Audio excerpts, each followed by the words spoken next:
Bom dia, meu irmão, bom dia, minha irmã. Quero saudar todos vocês com a paz do Senhor Jesus. Amém. Nós estamos dando início à nossa escola bíblica dominical. Deixe-me só copiar aqui o nosso link para compartilhar com os nossos irmãos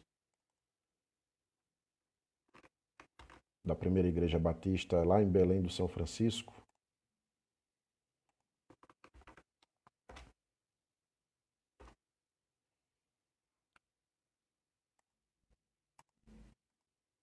Pronto, link copiado.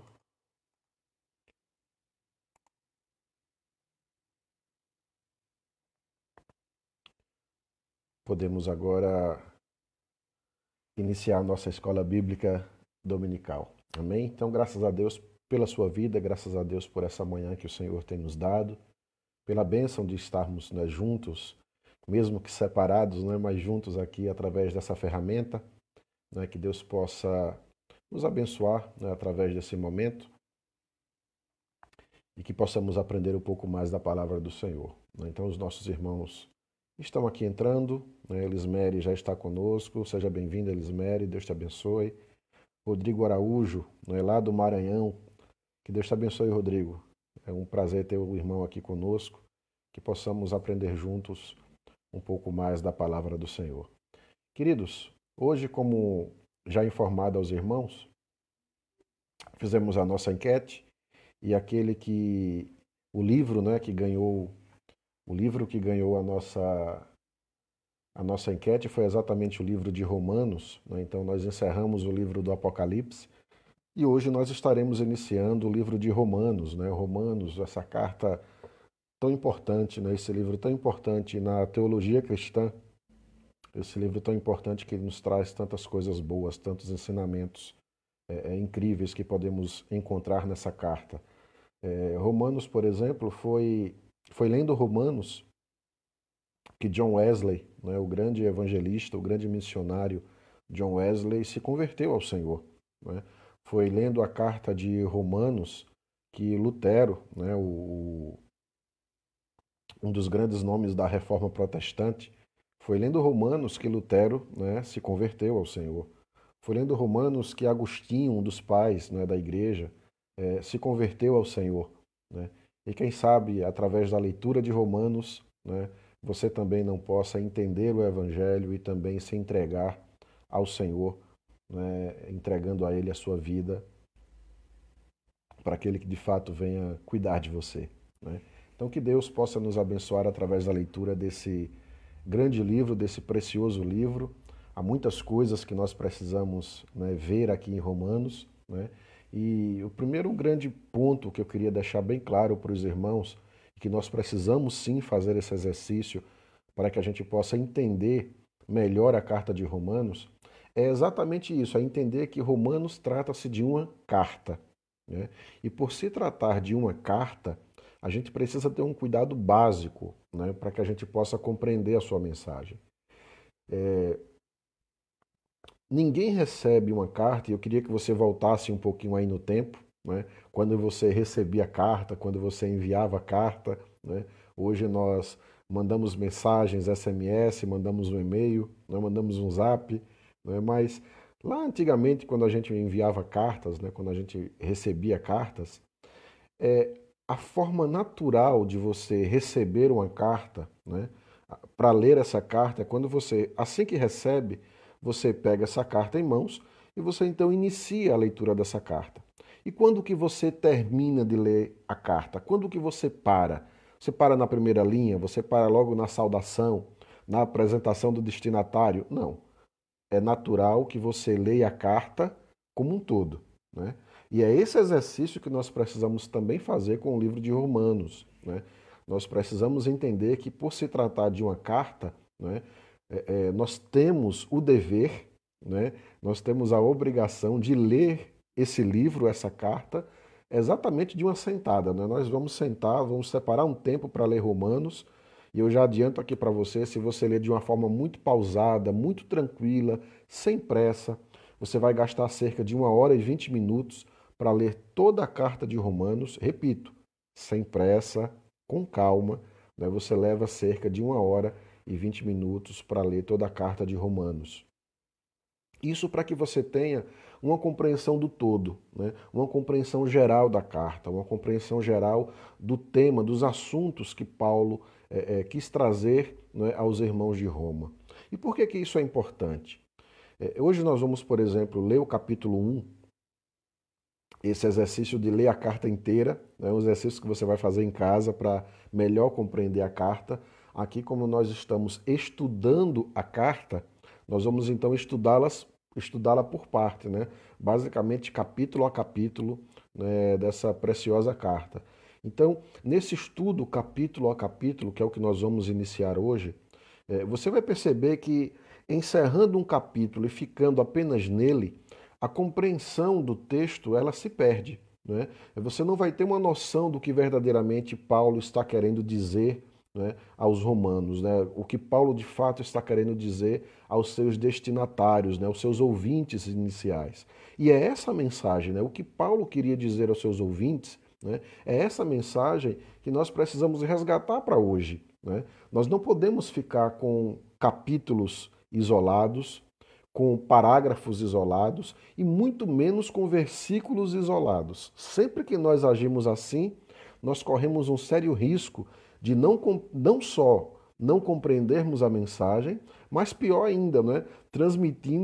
Transmitirmos uma ideia falsa, né? Uma ideia daquilo que Paulo não quis dizer quando escreveu a sua carta, né? Então a gente pode correr um sério risco de dizer algo que a palavra de Deus está dizendo sem que de fato ela o tenha dito, né? Então, por isso que é importante você ler a carta como um todo, né? Então, reserve um tempinho, aproveita essa quarentena, né? Vai ser 1 hora e 20 minutos. Se você ler de forma moderada, você vai conseguir ler toda a carta em 1 hora, né? Então, reserve esse tempinho, senta com calma, com tranquilidade e lê a carta toda, né, de Romanos, né? Para que você tenha essa noção do geral, a noção do todo, e então a partir daí você possa estudá-la, né, com mais propriedade, entendendo como cada parte se conecta, né? Essa carta, Paulo traz muitos aspectos teológicos, ele expõe esses aspectos teológicos, né?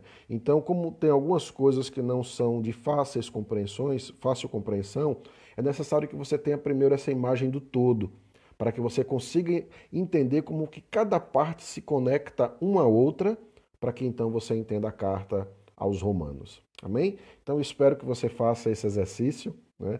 Os irmãos lá da Primeira Igreja Batista em Belém de São Francisco já foram desafiados, né, a fazer esse teste, né, a ler a carta de Romanos como um todo, e eu convido você a fazer isso também.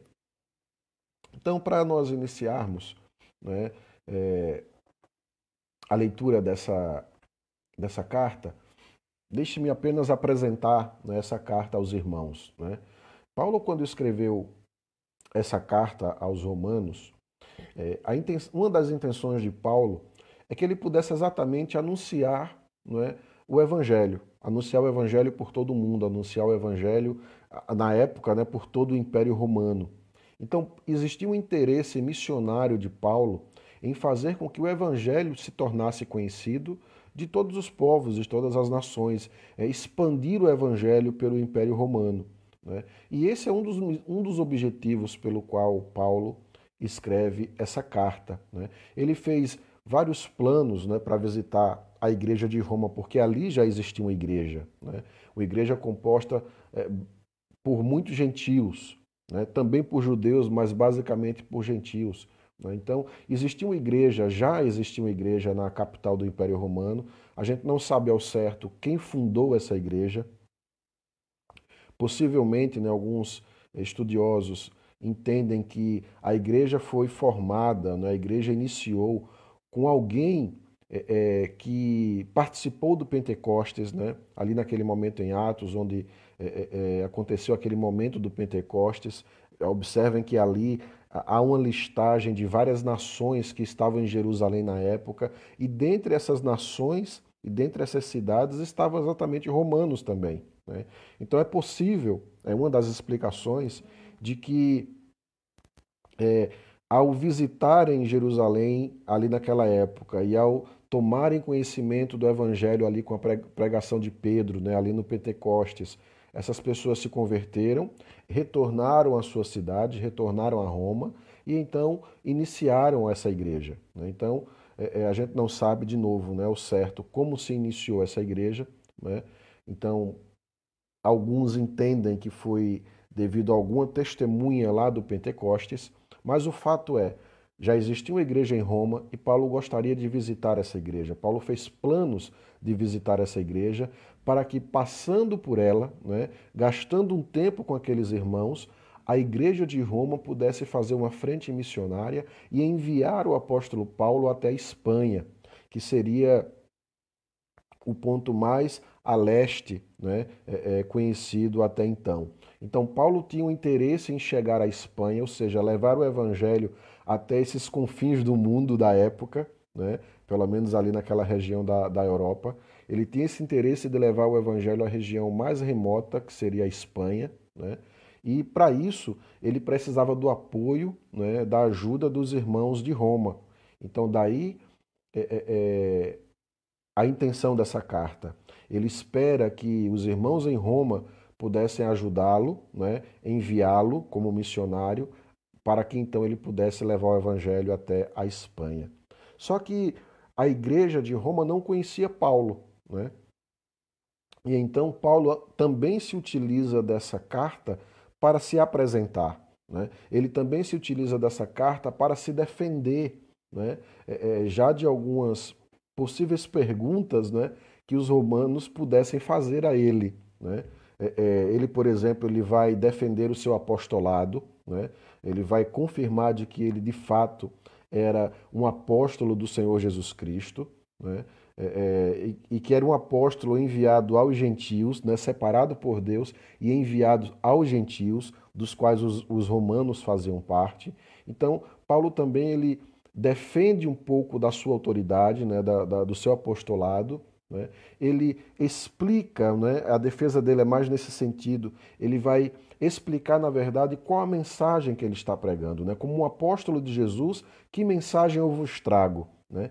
Por isso que a carta ela é tão doutrinária, né? Por isso que a carta aos Romanos ela é tão detalhada em termos de doutrina, ela expõe várias doutrinas, né, cristãs. Então, é exatamente com essa intenção.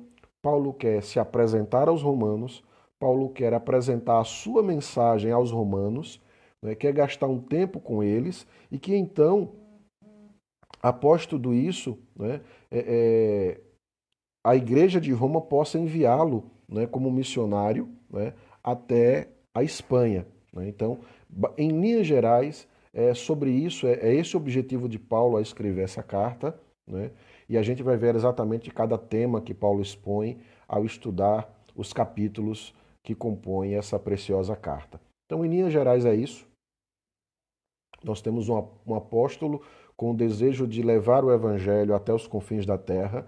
Ele tem o desejo de ir até a Espanha, e a forma dele chegar até a Espanha é com a ajuda dos irmãos de Roma, né, do qual Paulo espera conhecer. Então, Paulo leva essa carta como uma apresentação, né, do seu apostolado, da sua mensagem cristã.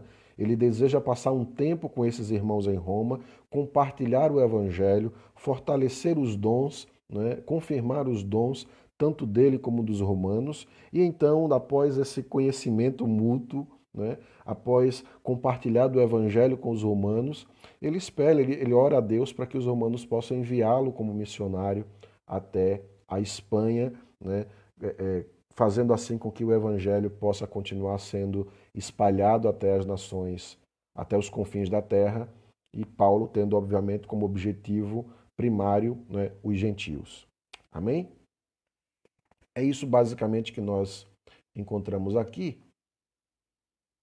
E eu queria mais uma vez aqui agradecer aos irmãos que estão conosco, né? Também entra aqui a Deilde, já está conosco, Gilson, Vanieide, Deus te abençoe, Vanieide. A Adriana também já está aqui, irmã Jolinda, a Cícera, a Cleidiane, que queria tanto ler o livro de Romanos, né, Cleidiane? Então, ó, a enquete ganhou, né, o livro de Romanos, e você pode aí agora estudar, né, o livro de Romanos conosco. Amém? Vamos orar? Vamos pedir a Deus que Ele nos abençoe nesse momento, que Ele possa estar conosco e que a leitura desse livro seja uma bênção para a minha vida e para a sua vida. Oremos ao Senhor. Pai, eu quero te louvar e te agradecer nesse momento por estarmos aqui, Senhor, através dessa ferramenta, podendo adorar o teu nome, podendo te conhecer mais e melhor através da tua palavra. Pai, que tu possas, através desta palavra, se revelar, ó Deus, aos nossos corações. Nós temos conhecimento, ó Deus, nós temos ciência do quão importante é essa carta, a Deus, para a nossa vida cristã. Ela nos ajuda a entender melhor muitos dos temas, não é, que são primordiais para a nossa vida, para a nossa salvação, para o desenvolvimento da nossa fé, para o desenvolvimento do nosso conhecimento acerca de Deus, acerca da sua obra, acerca do Evangelho. Pai, quantas pessoas não se converteram, não tiveram conhecimento profundo de Ti ao ler a carta de Romanos. Assim também nós te pedimos, ó Deus, que através da leitura dessa carta, de fato Tu venhas a transformar as nossas vidas. De fato o Evangelho, ó Deus, venha trazer um impacto grandioso em nossas vidas, Senhor. Ajuda-nos, ó Deus, através da leitura desse livro. Que Tu possa abençoar a vida de cada um dos nossos irmãos que estarão dedicando um pouco do seu tempo para ler essa carta, para estudar essa carta e para que assim, ó Deus, tu possas, através do poder do teu Espírito, transformar as nossas vidas, como nos diz a própria carta, de fé em fé. Senhor, continua conosco, usa-nos como instrumento, ó Deus, nesse momento, para que através da leitura e da reflexão sobre essa carta, o teu Santo Espírito continue nos conduzindo até o centro da tua vontade. Fica conosco, é o que nós te pedimos em nome de Jesus. Amém. Amém. Amém, meus queridos. Eu convido você agora, nesse momento, a abrir a sua Bíblia, né, na carta que Paulo escreveu aos Romanos. Vamos fazer a leitura do capítulo 1. Nós estaremos hoje apenas com o capítulo 1.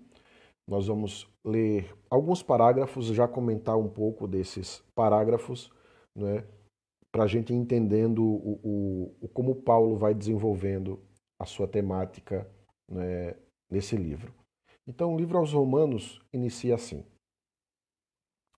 Paulo, servo de Jesus Cristo, chamado para ser apóstolo, separado para o Evangelho de Deus, o qual foi por Deus outrora prometido por intermédio dos seus profetas nas sagradas Escrituras, com respeito a seu filho, o qual, segundo a carne, veio da descendência de Davi e foi designado Filho de Deus com poder, segundo o Espírito de Santidade, pela ressurreição dos mortos, a saber, Jesus Cristo, nosso Senhor, por intermédio de quem viemos a receber graça e apostolado, por amor do seu nome, para a obediência por fé entre todos os gentios, de cujo número sois também vós, chamados para serdes de Jesus Cristo.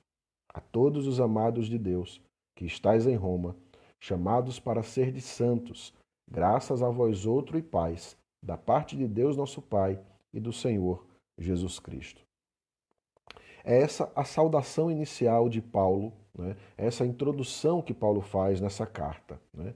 Toda carta ela tem alguns elementos que são essenciais, é que por isso, é por terem esses elementos, né, que elas são cartas, né? E normalmente uma carta padrão, né, daquela época, ela tem, obviamente, um remetente, né? Ela tem alguém que está enviando essa carta, né? A carta poderia ser anônima, a carta poderia ser pseudônima, ou seja, você escreve em nome de outra pessoa, né? E aqui a carta, como nós temos aqui, é uma carta escrita pelo próprio Paulo, ele se identifica na carta, não é uma carta anônima, não é? O remetente aqui, ele é identificado, né? Ele é Paulo, servo de Jesus Cristo, chamado para ser apóstolo, separado para o evangelho de Deus. Então, Paulo ele se apresenta e ele apresenta também as suas credenciais, né? Perceba que para Paulo ele inicia dizendo que ele é um servo de Jesus Cristo, né? Essa palavra servos, né, que Paulo utiliza aqui, né, o doulos, ele demonstra exatamente que ele está com a missão de servir, né, e de que ele pertence ao seu Senhor, né? Então, Paulo, servo de Jesus Cristo, a outra característica, né, que ele atribui a si mesmo é chamado para ser apóstolo. Então, isso é um dado interessante porque ele demonstra com essa pequena frase de que ele não se auto-intitulou apóstolo, ele não se auto-definiu como sendo apóstolo, né? E muito menos ele foi feito apóstolos por homens, né? Ele foi chamado para ser apóstolo, né? E a gente vai perceber aqui que ele foi chamado por Deus para isso, né? Há um chamado, há uma vocação de Deus, né, para Paulo aqui nesse sentido. Então ele é servo de Jesus Cristo, ele foi chamado para ser apóstolo, ele foi separado para o evangelho de Deus, então ele já demonstra aqui um pouco da sua missão. Ele é alguém que foi separado, designado para o Evangelho de Deus. Então ele é que ele já está adiantando, né, alguns temas que vão percorrer toda a carta. O Evangelho de Deus, por exemplo, é um desses temas, né? O que é o Evangelho, né? Paulo vai esclarecer o que é o Evangelho nessa carta, né? Então ele é separado para o Evangelho de Deus, ele já adianta esse tema aqui para nós, né? O qual foi por Deus, né, outrora, prometido por intermédio dos seus profetas nas Sagradas Escrituras. Então, o que Paulo está dizendo aqui é que essa mensagem do Evangelho que ele vai trazer, né, esse Evangelho do qual ele foi separado para pregar, né, ele não são palavras de Paulo. Esse Evangelho já estava, já foi pregado nas Escrituras Sagradas pelos profetas, né, que foram chamados pelo próprio Deus, né? Então esse Evangelho ele foi prometido, né, pelos profetas, né, e é justamente esse mesmo Evangelho que Paulo está pregando e trazendo ao conhecimento dos romanos nesse momento, né? E do que é esse Evangelho, né? Com respeito ao seu filho, né, o qual, segundo a carne, então aqui ele demonstra a natureza humana de Jesus, isso é importante ele frisar aqui, né, veio da descendência de Davi, né? Por que é importante ele escrever isso, né? Que o seu filho, o filho de Deus, ele, segundo a carne, veio da descendência de Davi. Para mostrar exatamente, veja que ele falou, o evangelho prometido por intermédio dos profetas nas Sagradas Escrituras. Paulo está provando isso, né? De que aquele Messias prometido, que viria da descendência de Davi, que era esperado pelos judeus por causa das Escrituras Sagradas, por causa da Torá, é esse mesmo evangelho, né? Esse Messias que Paulo está pregando, esse é o Filho de Deus, porque Paulo prova pelas Escrituras de que ele veio da descendência de Davi, ou seja, o objetivo de Paulo em escrever isso aqui é demonstrar de que Jesus cumpre com as profecias, com as promessas do Antigo Testamento. Então, quando ele cita que o Filho de Deus veio em carne, veio da descendência de Davi, ele está mostrando Jesus como um cumprimento das profecias do Antigo Testamento, né? E foi designado Filho de Deus com poder. Então, olha, veio em carne, filho do homem, né? Descendente de Davi, mas ele é o Filho de Deus com poder, né? As duas naturezas de Jesus já sendo proclamadas, ensinadas aqui através da introdução, né? Da saudação da carta de Paulo.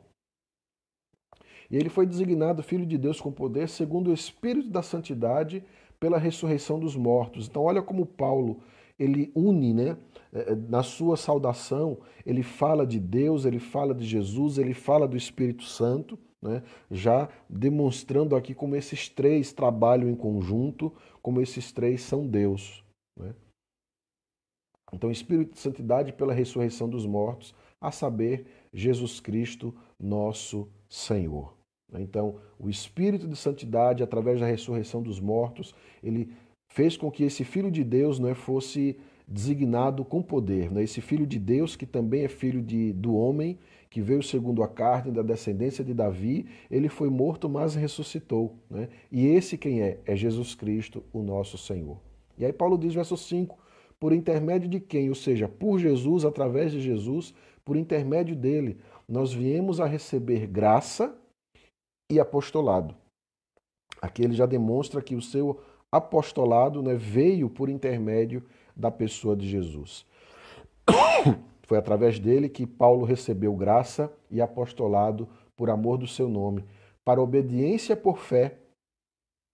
Esse é um dos temas aqui também dessa carta, né? A obediência através da fé entre os gentios. Então, olha que Paulo aqui, ele falou da descendência de Davi, ou seja, ele quer mostrar para os judeus que ali existem, de que ele não está trazendo uma outra mensagem, mas é a mesma mensagem pregada, prometida pelos profetas do Antigo Testamento, né? Então ele dirige essa palavra para os judeus e agora ele demonstra que essa palavra também é para os gentios, porque esse evangelho, esse apostolado, essa graça, esse amor, essa obediência da fé, ela deve também ser proclamada aos gentios, entre todos os gentios, né? E Paulo diz aqui, cujo número sois também vós, né? Então Paulo ele já abraça aqui agora os romanos, mostrando que esse evangelho também não só alcançou os gentios, né, como deve alcançar muitos outros, não apenas em Roma. Lembre que o objetivo dele é chegar exatamente até a Espanha, é continuar expandindo o evangelho no mundo conhecido. Então, de cujo número sois também vós, chamados para serdes de Jesus Cristo, né? E aí ele então, de fato agora ele apresenta o destinatário da carta, verso 7, né? A todos os amados de Deus que estáis em Roma, chamados para ser de santos, graça a vós outro e paz, da parte de Deus nosso Pai e do Senhor Jesus Cristo. Então, como eu falei para vocês, toda carta tem alguns elementos fundamentais. Um remetente, e aqui Paulo se apresentou como esse remetente. Uma saudação inicial, né? Paulo diz aqui, graça a vós outros e paz. Essa era uma saudação comum, né, do apóstolo Paulo. Graça era uma saudação comum também dos romanos na época, dos gregos na época. Então, e também, logo no início, no cabeçalho, vamos dizer assim, dessa carta, era também apresentado o destinatário. Nesse caso aqui, verso 7, a todos os amados de Deus que estáis em Roma. Né? Então, aqui nós já temos a descrição de uma carta, o conteúdo, os elementos que constituem uma carta. Um remetente, uma saudação, o destinatário. Né? Isso era a introdução de basicamente todas as cartas, tinham esse padrão. Após isso, vinha-se então o motivo pelo qual se escreveu a carta, né? Às vezes uma descrição inicial do remetente, um elogio a esse remetente, e então o assunto da carta propriamente dito. Ao final dessa carta, as saudações finais, né? E então encerrando-se esse padrão chamado carta do Novo Testamento. A gente vai seguir esse mesmo padrão aqui, só que Paulo ele vai exatamente trabalhar alguns elementos com mais detalhes nessa carta. Perceba que já na introdução ele estica um pouquinho nessa introdução. A gente pode observar isso com as outras cartas de Paulo, você pode fazer essa pesquisa e ver como as outras introduções de Paulo são curtinhas. Né? Basicamente, Paulo, apóstolo de Jesus Cristo, ou então Paulo, servo de Jesus Cristo, como ele se descreveu aqui, né? Aos irmãos que estão, ou à igreja que está em tal lugar, né? Graça e paz da parte do Senhor Jesus. Basicamente é assim que Paulo inicia as demais cartas, né? Já Romanos ele estica um pouquinho mais, como eu falei para vocês, por causa da intenção de Paulo em se apresentar e apresentar o evangelho à igreja de Romanos. Então, essa foi a introdução, a saudação, onde Paulo se apresenta, onde Paulo apresenta o destinatário, onde Paulo estabelece a base do seu apostolado, né? E de que esse apostolado também diz respeito aos gentios. Verso 8, ele diz assim: primeiramente, dou graças a meu Deus mediante Jesus Cristo no tocante a todos vós, porque em todo o mundo é proclamada a vossa fé. Porque Deus, a quem sirvo em meu espírito no Evangelho do seu Filho, é minha testemunha de como incessantemente faço menção de vós em todas as minhas orações, suplicando, em algum tempo, pela vontade de Deus, se me ofereça boa ocasião de visitar-vos. Porque muito desejo ver-vos, a fim de repartir convosco algum dom espiritual, para que sejais confirmados, isto é, para que, em vossa companhia, reciprocamente, nos confortemos por intermédio da fé mútua, vossa e minha.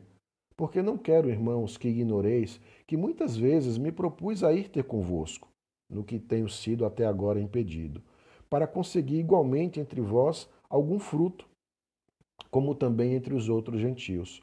Pois sou devedor tanto a grego como a bárbaros, tanto a sábios como a ignorantes. Por isso, quanto está em mim, estou pronto a anunciar o evangelho também a vós outros em Roma. Então, como eu disse para vocês, a carta ela tinha a sua saudação inicial. Logo em seguida vem uma espécie de elogio, né, um cumprimento, uma introdução, vamos dizer assim, né, onde se fala algo sobre o seu remetente. É isso que nós tivemos aqui do verso 8, né, ao verso 14, e em seguida entra-se no assunto propriamente da carta. Então, perceba esse padrão, porque ele é importante para a gente entender como funciona uma carta, e isso já serve de ajuda em como você entender as demais cartas do Novo Testamento, porque você vai perceber que ela vai seguir basicamente esse mesmo padrão, né? Uma apresentação, uma espécie de elogio ou um comentário sobre o seu destinatário, o assunto da carta e, por fim, as saudações, né, os comentários finais. Então, aqui nesse elogio, vamos dizer assim, nesse introito da carta, né, Paulo agradece a Deus por aquilo que ele ouve falar dos romanos. Né? Paulo diz aqui que ele tem orado sempre pelos romanos, ele faz sempre essa oração para que Deus possa oferecer essa oportunidade de visitar, né, de Paulo visitar os romanos, coisa que Paulo diz que ele muito deseja fazer, mas que não encontrou ainda, né, não foi permitido ainda, né, essa oportunidade de conhecer os romanos. Né? Ele quer compartilhar, né, algum dom espiritual com os romanos para confirmá-los, né, para reciprocamente, né, ser confortado e confortar. Né? E ele então diz, olha, eu queria que vocês soubessem que eu sempre quis estar com vocês, eu sempre quis ir até vocês, mas fui impedido até agora. Né? E qual o objetivo de Paulo ir até os romanos? Ele quer conseguir fruto, fruto também entre outros gentios, entre os demais gentios. E aí ele diz no verso 14, porque sou devedor. Né? Paulo é devedor tanto a gregos como a bárbaros, sábios e ignorantes. Né? E aí então ele conclui dizendo, o quanto está em mim, eu estou pronto para anunciar o evangelho também a vós outros de Roma. Então, esse é um dado especial que a gente precisa notar aqui. Paulo ele não só se apresenta como apóstolo, né, aos gentios, apóstolo dos gentios, mas observem, ele se considera devedor. Né? Paulo tem em si mesmo esse sentimento de que ele precisa, ele deve, né, levar o evangelho a todas as nações, especialmente aqui aos gentios, porque ele se considera devedor tanto a grego como a bárbaros, sábios e ignorantes. Ou seja, existe em Paulo essa motivação, esse desejo de proclamar o Evangelho do Senhor Jesus Cristo, esse desejo de expandir a fronteira do Evangelho. Eu queria que você refletisse um pouco sobre isso. Né? Será que esse desejo, será que essa chama arde também em seu coração? Será que você olha para outros povos, para outras nações, para outros grupos sociais e você sente esse desejo, você se sente também devedor, né? Mesmo que você, como Paulo aqui nesse momento, tenha muita vontade de estar lá, mas você ainda não teve oportunidade, né? Mas será que você se sente devedor por aquilo que Cristo já fez em sua vida, né? De levar o evangelho até essas pessoas? Ora a Deus sobre isso, né? Pede que Deus ele possa confirmar isso em seu coração. De repente tem um grupo específico de pessoas que ainda não ouviu o evangelho, ou que precisa ouvir o evangelho, mas não há pregadores, né? Não há apóstolos, né? Não há missionários, não há pessoas dispostas a levar o evangelho até esses grupos. Às vezes é apenas uma comunidade de pescadores, né? Às vezes é apenas uma comunidade de ciganos, uma comunidade indígena, né? Um determinado grupo social.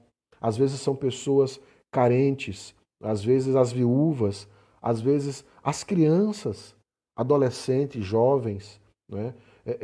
Qual classe social ou qual grupo social, qual povo, né, o Senhor tem despertado em teu coração para que você se sinta devedor de levar o evangelho até essas pessoas? Ora por isso, eu tenho certeza que Deus vai colocar mais amor no teu coração, né? E ele vai te dar, ele vai te ajudar, né? Para que você seja um instrumento dele em levar o evangelho até essas pessoas. Amém? Então Paulo, ele faz essa introdução da sua carta, né? Falando um pouco mais dos romanos, da sua intenção de chegar até ele, e então ele vem entrar no assunto propriamente dito da carta, a partir agora do verso 16. Ele diz então, e veja que ele acaba de falar que ele não se sente, que ele se sente devedor, né, de levar o evangelho até essas pessoas, e ele então agora vai falar do evangelho, né, que é o assunto propriamente dito da carta. Pois não me envergonho do evangelho. Que frase forte, hein, irmãos? Pois não me envergonho do evangelho. Quantos crentes hoje têm vergonha do evangelho? Quantos crentes hoje, né, têm vergonha, principalmente os nossos jovens e adolescentes, têm vergonha de segurar uma Bíblia na mão? Quantas pessoas têm vergonha de dizer que são crentes, né? Paulo diz aqui, pois eu não me envergonho do Evangelho. Sabe por quê? Porque o Evangelho é o poder de Deus para a salvação de todo aquele que crê.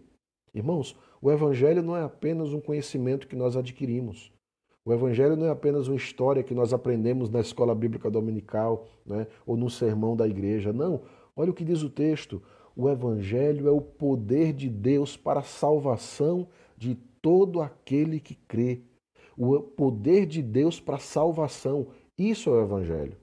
E aí Paulo então ele continua descrevendo, né? Primeiro do judeu, porque Deus se revelou primeiramente ao seu povo, o povo judeu, ele chamou o povo judeu, ele deu a lei, né, a esse povo, então por isso primeiro do judeu, porque foi o primeiro povo, a primeira nação que teve um conhecimento mais específico, mais profundo acerca de Deus, porque Deus quis se revelar a esse povo. Então, primeiro do judeu e também do grego, não é apenas do judeu, né? É primeiro do judeu e também do grego. Verso 17: visto que a justiça de Deus se revela no evangelho, de fé em fé, como está escrito, o justo viverá por fé. Então aqui Paulo ele já adianta para a gente o assunto, né, da sua carta, né, que é o evangelho. Ele mostra aqui que a justiça de Deus se revela nesse evangelho, né? E ela é revelada de fé em fé, e ele então se baseia exatamente nas escrituras, né? Lá em Abacuque, quando diz que o justo viverá por fé. É desse evangelho, é esse assunto do evangelho que Paulo vai tratar aqui na sua carta, na sua epístola aos Romanos. Então entenda isso. O evangelho é o poder de Deus para a salvação de todo aquele que crê. E entenda isso também, de que a justiça de Deus, ela se revela no evangelho. Então, se você quer entender a justiça de Deus, se você quer entender como que Deus pode salvar alguém, você precisa entender o que é o evangelho. E Paulo vai falar desse evangelho na sua carta. Então, o que seria salvação? Quando ele diz que é o poder de Deus para a salvação. Salvação de quê? De que salvação é essa de que Paulo está falando? É esse o tema do Evangelho, né? É isso que Paulo vai desenvolver nessa preciosa carta, né? Que é a carta aos Romanos. Ele vai descrever todo esse processo, ele vai falar do que é o Evangelho, ele vai falar do que nós somos salvos, né? E ele vai demonstrar de que a justiça de Deus, não a justiça humana, né? Ela se revela nesse Evangelho. A justiça de Deus para a salvação, né? Para justificar um homem para que ele seja salvo, ela é revelada no Evangelho.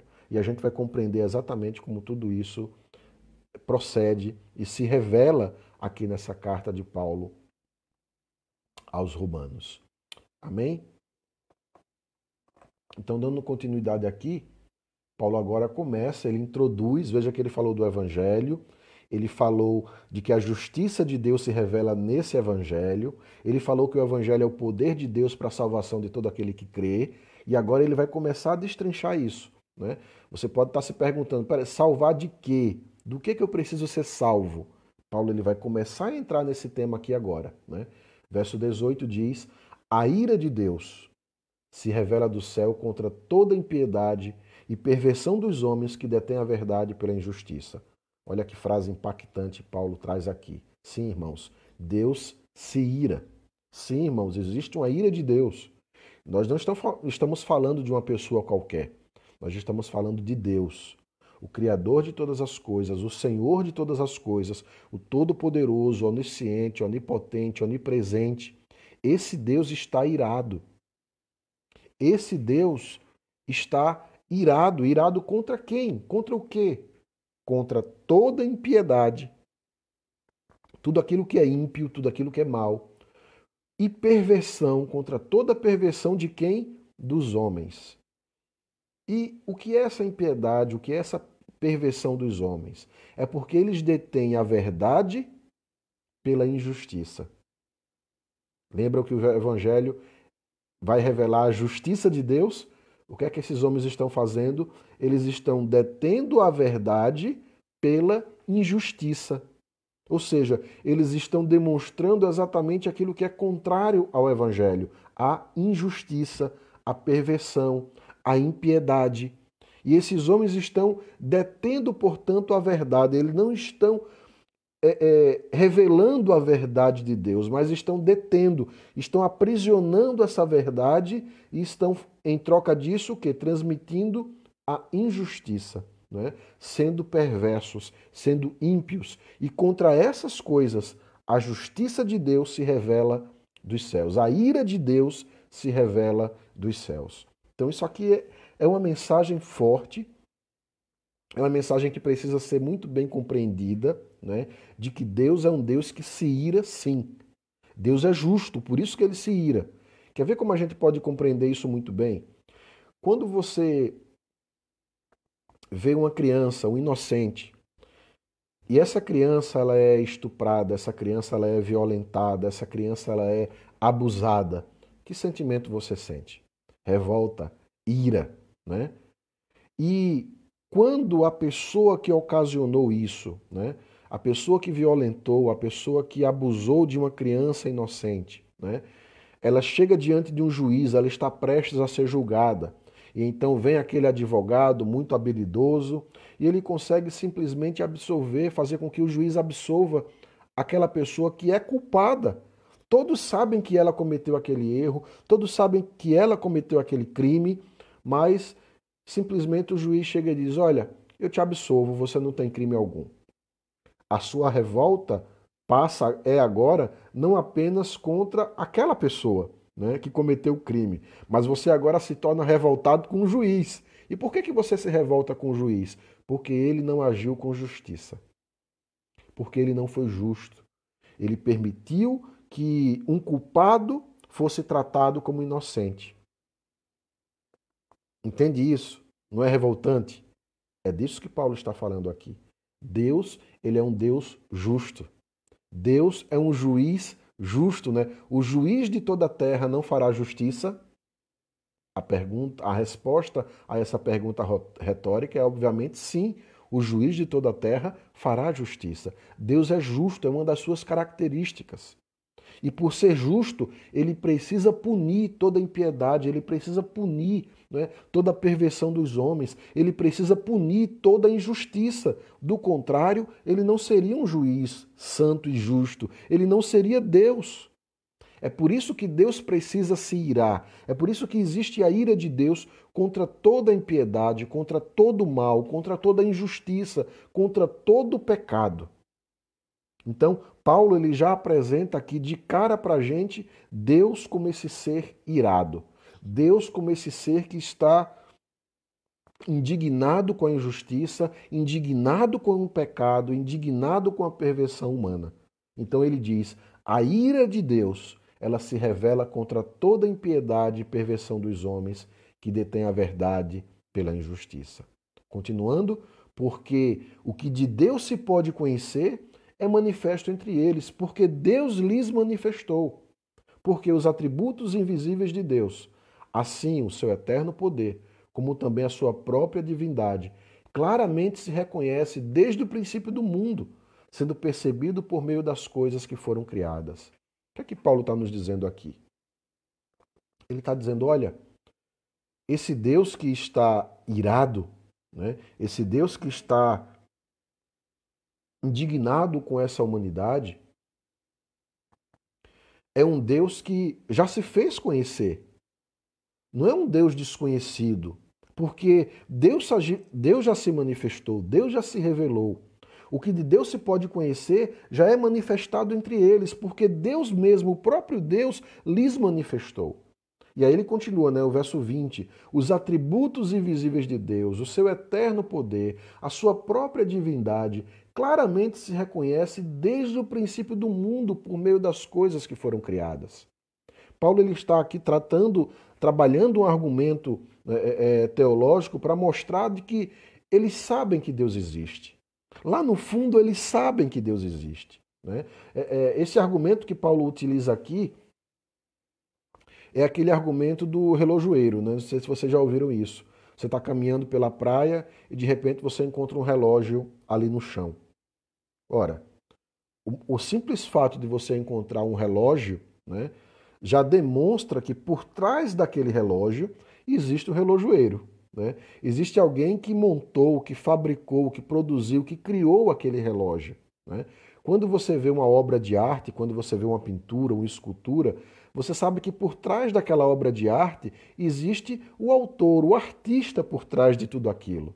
Então, da mesma forma, as coisas que são criadas, né, isso que nós vemos, o mundo em que nós estamos, esse mundo que foi criado, ele demonstra, pela sua própria natureza de existir, de que existe alguém que criou tudo isso. É isso que Paulo está colocando aqui. Que esse saber de que Deus existe, de que Ele é Deus, né, ele se reconhece desde o princípio do mundo, sendo percebido por meio das coisas que foram criadas. Né? Então, olhando para a criatura, você sabe que existe um Criador.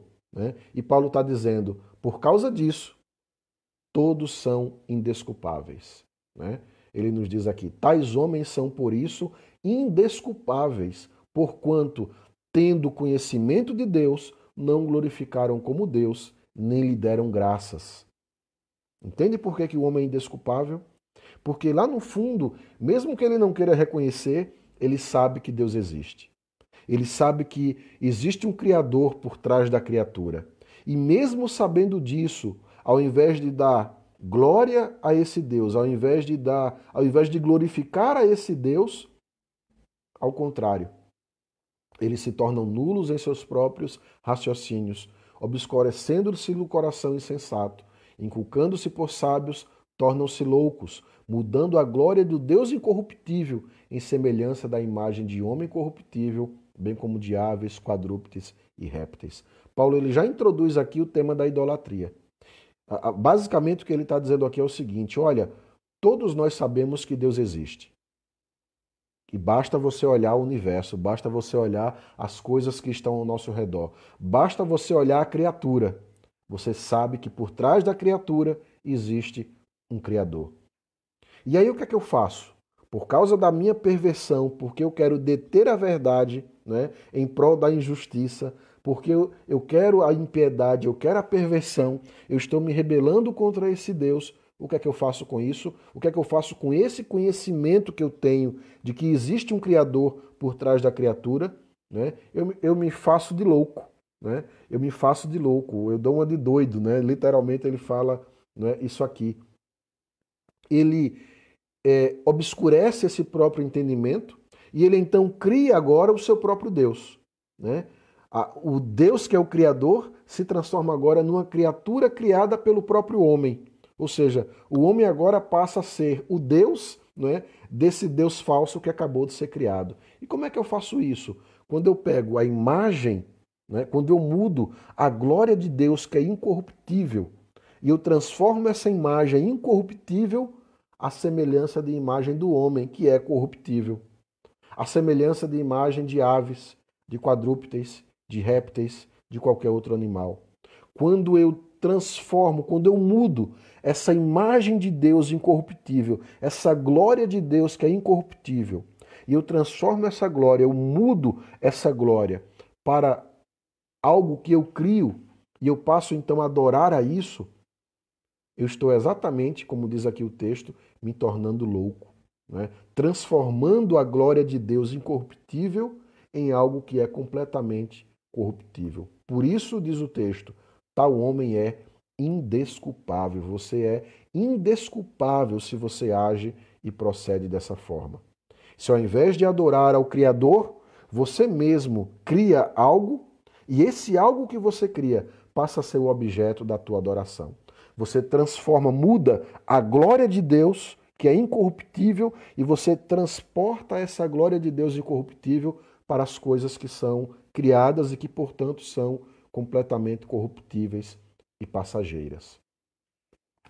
Aí então vem o verso 24, eu queria que você grifasse aí essa expressão que vai se repetir por mais duas vezes. É isso que existe e é isso, esse o retrato do pecado, a consequência do pecado no homem. Né? Olha o que o texto diz. Por isso o quê? Por ter transformado a glória de Deus, aquela imagem incorruptível, em coisas corruptíveis, né?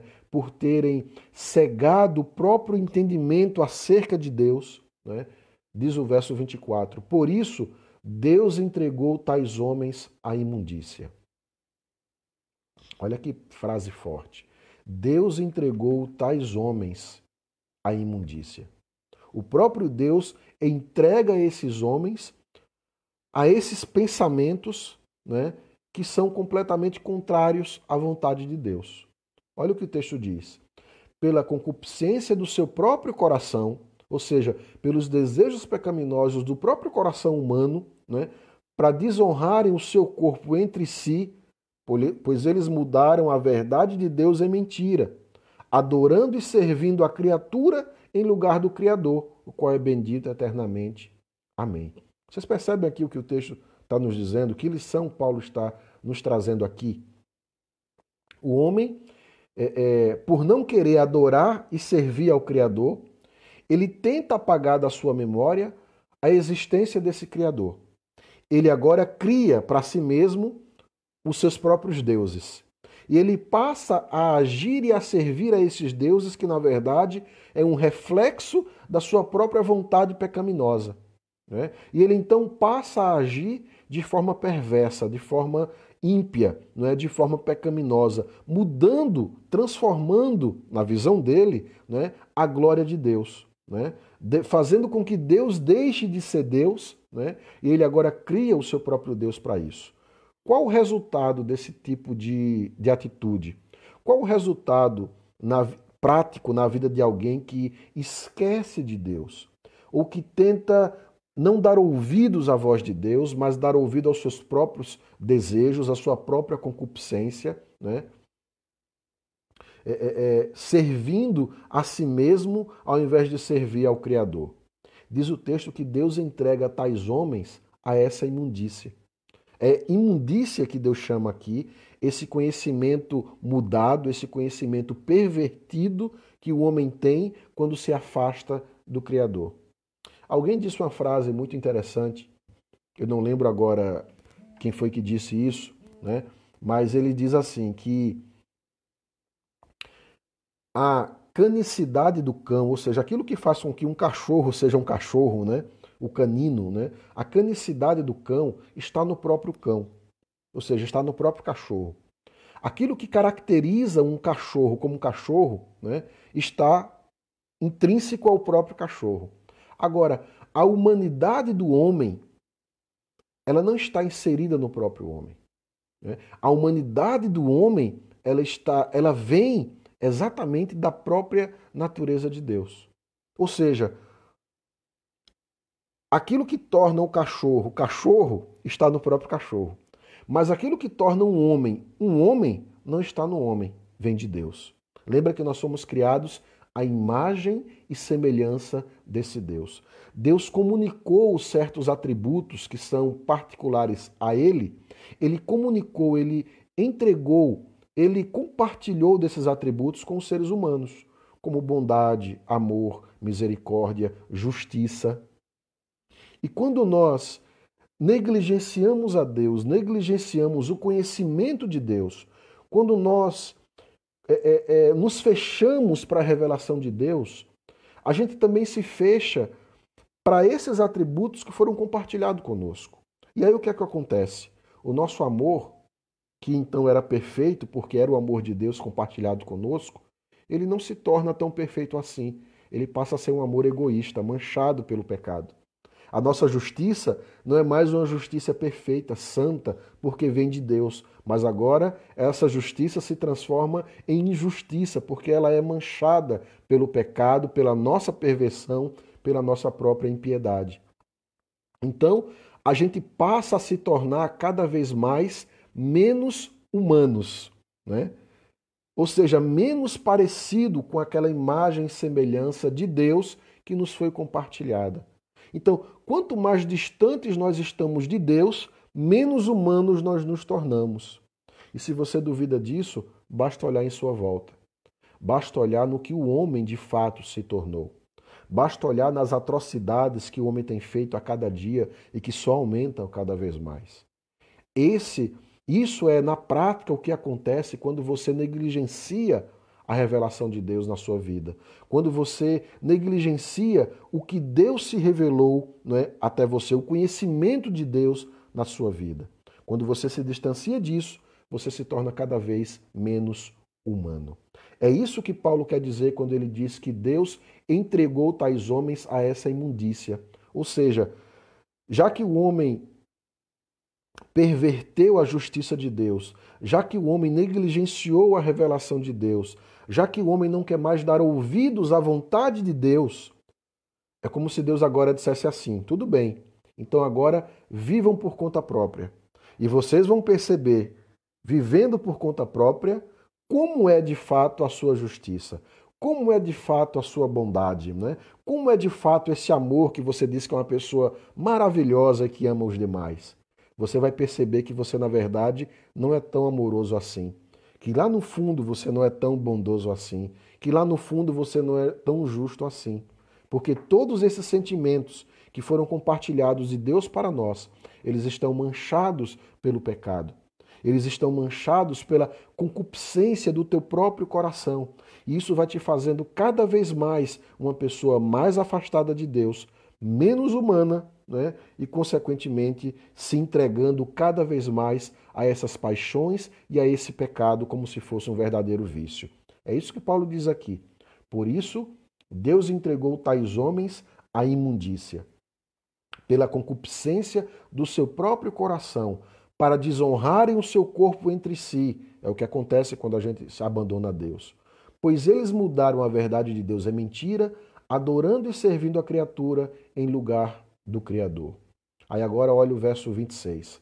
Por causa disso, por adorarem a criatura ao invés do Criador, por causa disso, os entregou Deus a paixões infames. De novo, olha, Deus está entregando esses homens, primeiro, à imundícia, que é a concupiscência do seu próprio coração.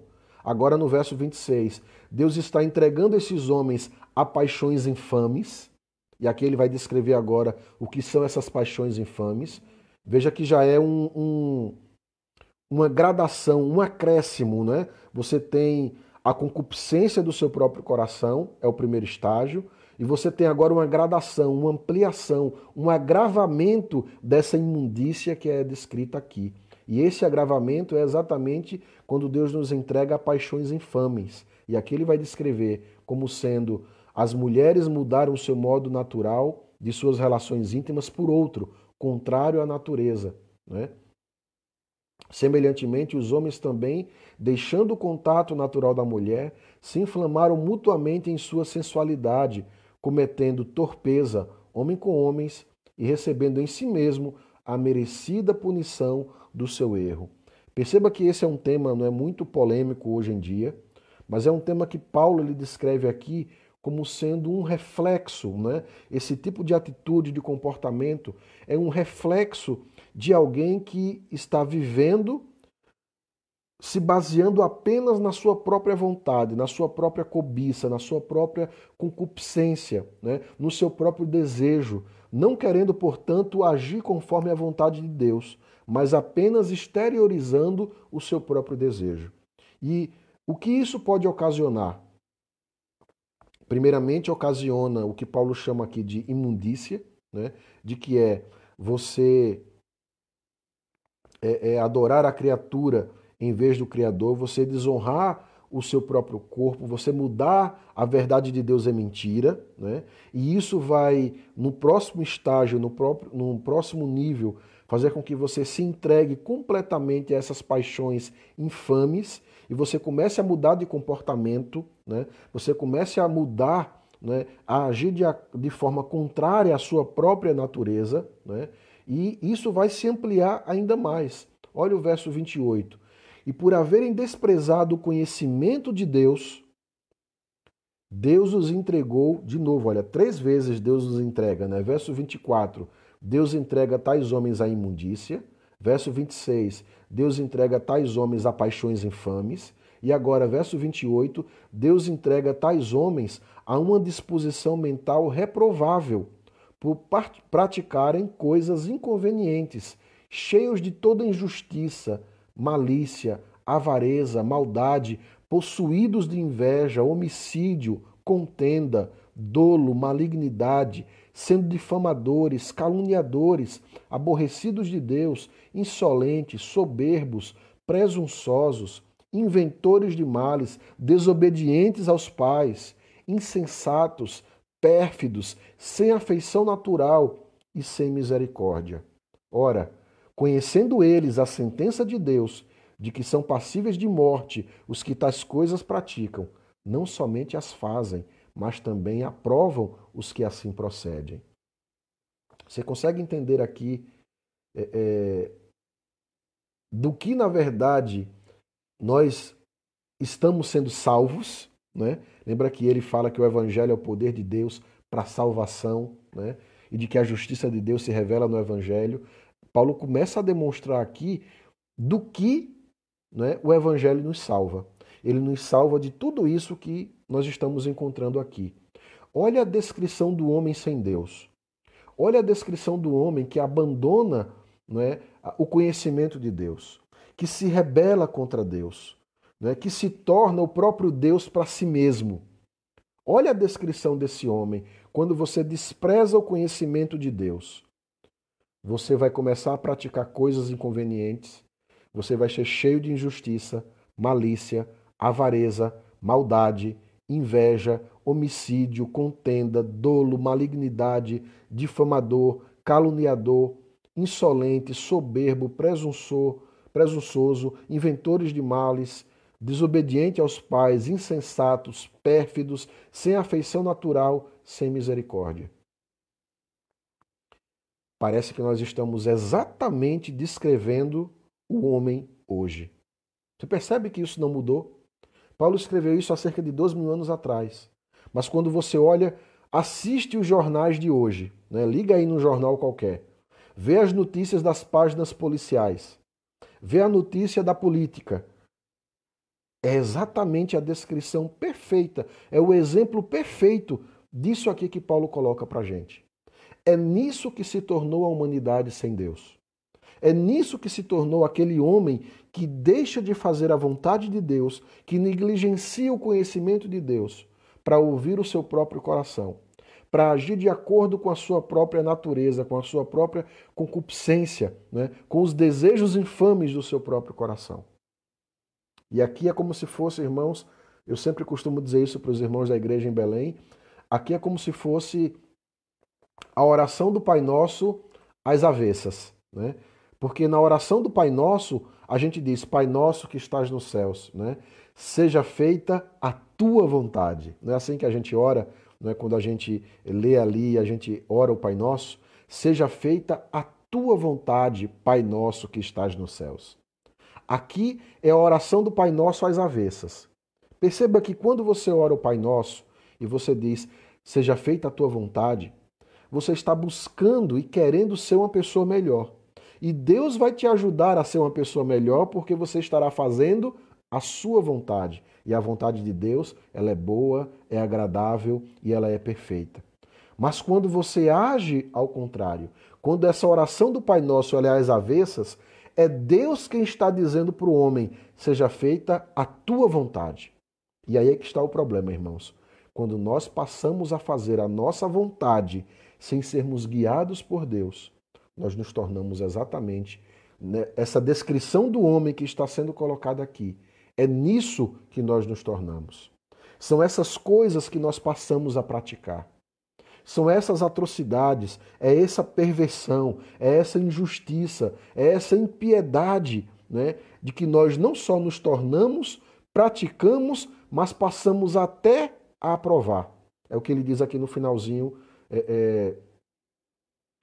do seu texto, né, quando ele diz que, ora, verso 32, conhecendo a sentença de Deus de que são passíveis de morte os que tais coisas praticam.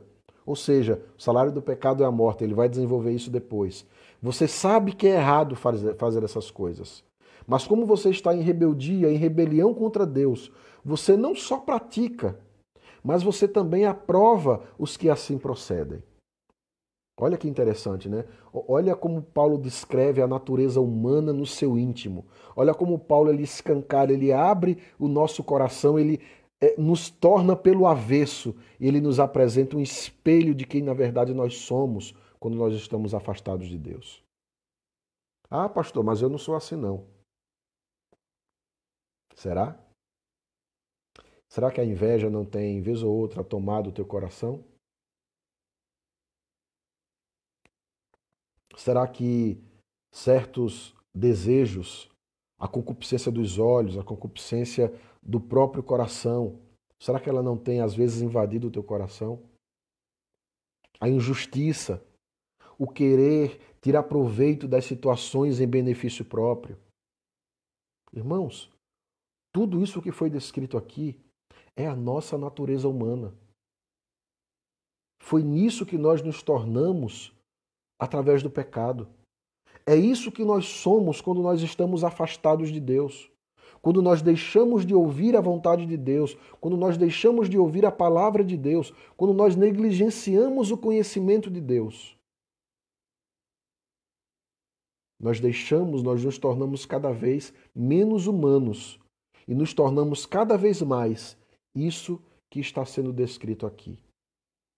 Perceba que são coisas que todos nós costumamos, né, ou costumávamos fazer no nosso dia a dia, e algumas dessas coisas ainda fazemos hoje, porque ainda não estamos dando ouvidos à voz de Deus. Ainda não estamos dando ouvidos ao verdadeiro conhecimento de Deus. Ainda não estamos compreendendo com fé o Evangelho de Deus que nos liberta de todas essas coisas, que nos salva de todas essas coisas. Porque o Evangelho ainda não está em nós, agindo através da nossa fé e de fé em fé. Ou como diz o texto lá, ainda não estamos vivendo por fé. Portanto, Paulo ele descreve aqui essa natureza humana, ele descreve o homem como o homem realmente é, mas ele diz mais, e eu volto ao início lá do verso 18.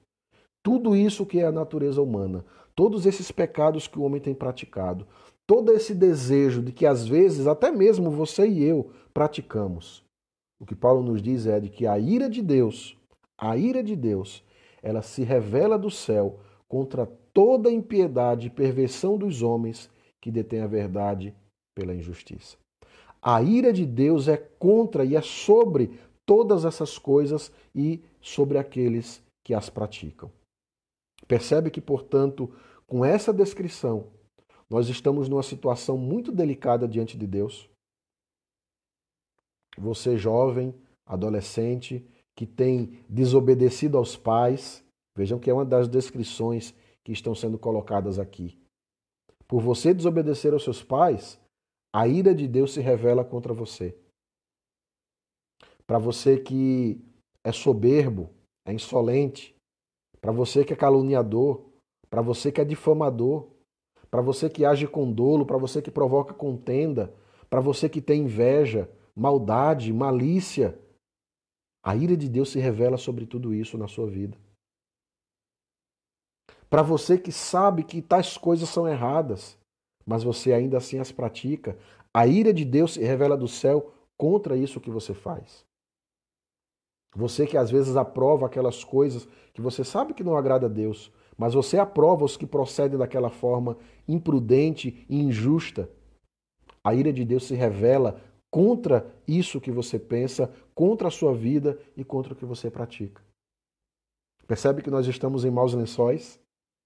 Né? E é dessa forma que a gente encerra aqui o capítulo 1. E eu queria só ler, né, o iniciozinho do capítulo 2, que Paulo ele continua esse tema. Lembra que a gente precisa ter a imagem do geral, né? Porque senão a gente já se consideraria perdido, né? Ora, se é isso que de fato nós fazemos e nós reconhecemos que nós praticamos alguns desses atos que Paulo menciona aqui, então nós estamos perdidos. A ira de Deus se revela do céu contra nós e nós, portanto, estamos perdidos. Mas é por isso que eu preciso ter a noção da carta como um todo. Eu não posso estudar ela apenas um capítulo, apenas um parágrafo ou apenas um versículo isolado. O versículo, o parágrafo, o capítulo tem que estar dentro do todo. Né? É o todo que vai dar a interpretação dessas partes menores. Né? É o macro que vai interpretar o micro. Né?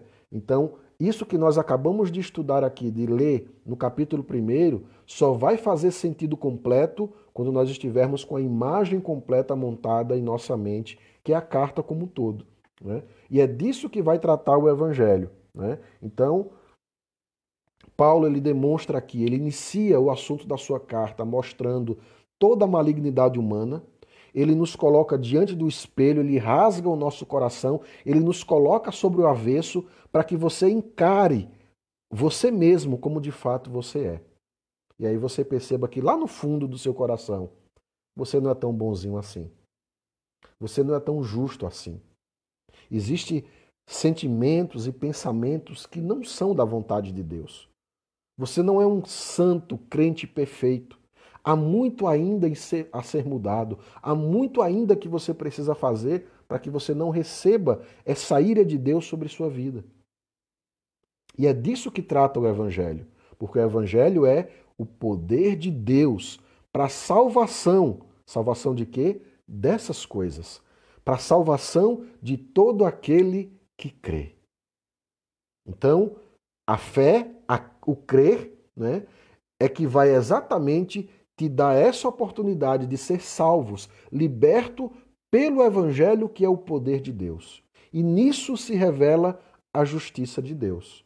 Como que tudo isso vai acontecer?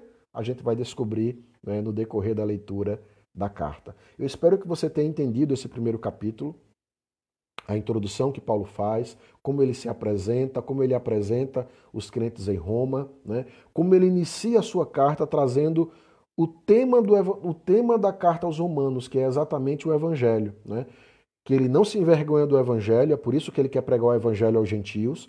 Ele não se envergonha do Evangelho, porque o Evangelho é o poder de Deus para a salvação de todo aquele que crê. Porque a justiça de Deus se revela no Evangelho, se revela no Evangelho de fé em fé, como está escrito, o justo viverá pela fé. E então Paulo agora ele passa a mostrar do que o Evangelho vai nos salvar, né? Ele vai mostrar a natureza humana, e já adiantando aqui o tema para vocês, ele vai demonstrar que todos, judeus e gentios, estão debaixo da condenação do pecado. Ele vai dizer lá depois no verso 3, do capítulo 3, né, que o salário do pecado é a morte, todos pecaram, destituídos estão da glória de Deus. Né? Ele vai mostrar de que nós estamos perdidos, porque a ira de Deus se revela contra o pecado que nós praticamos, contra as ações malignas que nós fazemos, contra os pensamentos maus que nós temos. A ira de Deus se revela contra isso. E se Deus é justo, ele precisa nos punir. E se Deus vai nos punir, todos nós estamos condenados, todos nós estamos perdidos. Mas aí agora que entra o amor de Deus, a graça de Deus, o evangelho de Deus, que é o poder do próprio Deus para nos salvar e nos libertar dessa condenação do pecado. Mas isso a gente vai ver nos próximos capítulos, no nosso próximo estudo, né, da carta aos Romanos. Amém? Então espero que você tenha, que essa carta tenha te abençoado nesse início. Né? Ela começa de forma forte, né? Paulo escancara, ele mostra que, na verdade, o homem não é tão bonzinho assim, ele é egoísta, né? Ele é completamente egocêntrico, o seu amor não é um amor altruísta, mas é um amor que pensa em si mesmo, e esse é o retrato do homem sem Deus. E eu queria que você refletisse seriamente sobre isso, para que você entendesse a sua natureza pecaminosa. Sem você ter a consciência do pecado, sem você ter consciência de que você é pecador e que, portanto, você está perdido porque a ira de Deus se revela contra você, se você não entende isso, você jamais conseguirá ser salvo. Porque a base primária, não é, dessa salvação, ela tem a ver com crer. Crer que você é pecador, crer que você necessita de um Salvador, crer em Jesus Cristo como Senhor e Salvador da sua vida. É quando você crê nisso, crer na obra de Deus, para que Ele mesmo fosse justo e justificador, e portanto assim pudesse nos justificar dos nossos pecados, dos nossos erros, e aí sim nós conseguimos a salvação. Nós ainda vamos entender melhor esse tema da justificação pela fé, né, do Evangelho, que é o poder de Deus, né, no decorrer dessa carta. Então, que Deus possa abençoar a tua vida. Continua lendo Romanos, faz esse exercício, aceita esse desafio, né, de poder ler Romanos como um todo. É 1 hora e 20 minutos aí que você vai gastar, cerca de 1 hora, para você poder ler o livro todo de uma sentada, e você vai então entender o macro, entender o assunto geral dessa carta. E isso vai te ajudar a entender cada parte dessa que nós estamos estudando. Amém? Então que Deus possa te abençoar. Deixe-me olhar aqui agora os irmãos que ainda permanecem conosco, né? Eu agradeço a vocês que gastaram, né, essa hora que nós passamos juntos aqui, através dessa live, compartilhando, né, essa live, assistindo. Espero que juntos possamos aprender mais do Senhor, né? A Jolinda também entrou aqui conosco, Cleidiane, a Eva, né? A irmã Adriana, a irmã Rita, Deus te abençoe, irmã Rita, Deude também conosco, o André Silva, Carlinhos Souza também aqui, a irmã Ana, a Marineide também conosco, Dorinha, Leonídice, o Mauro, vários irmãos aqui conosco, Cleidiane Roriz também aqui com a gente, e todos aqueles que não estão aparecendo aqui, né, porque eu só consigo visualizar aqueles que estão comentando ou dizendo algo, o seu nome aparece, mas eu sei que tem muitas outras pessoas que estão assistindo, né, também essa live, que vão assistir ainda essa live. Eu deixo aqui, né, a minha saudação para você, que a paz do Senhor Jesus ela possa de fato invadir o teu coração nessa manhã, no dia de hoje, e que você possa refletir um pouco mais sobre a grande salvação que Cristo oferece a cada um de nós. Que você possa compreender mais do Evangelho, que é o poder de Deus que nos salva e que nos livra da condenação do pecado. Que você possa conhecer um pouco mais desse Senhor Jesus Cristo, que morreu naquela cruz por amor a mim e por amor a você. E que você possa, se ainda não o fez, seguir o exemplo de grandes homens de Deus, como Martinho Lutero, como Santo Agostinho, como John Wesley, que se converteram, que aceitaram o Senhor Jesus, que entenderam esse Evangelho e que, através do poder do Evangelho, tiveram suas vidas transformadas através da leitura da carta aos Romanos. Que, de fato, essa carta ela possa transformar a tua vida, ela possa ser, de fato, o poder de Deus, através do Evangelho, transformando e mudando a tua vida. Amém? Fica com Deus, que Deus nos abençoe e até a próxima semana, se assim Deus nos permitir.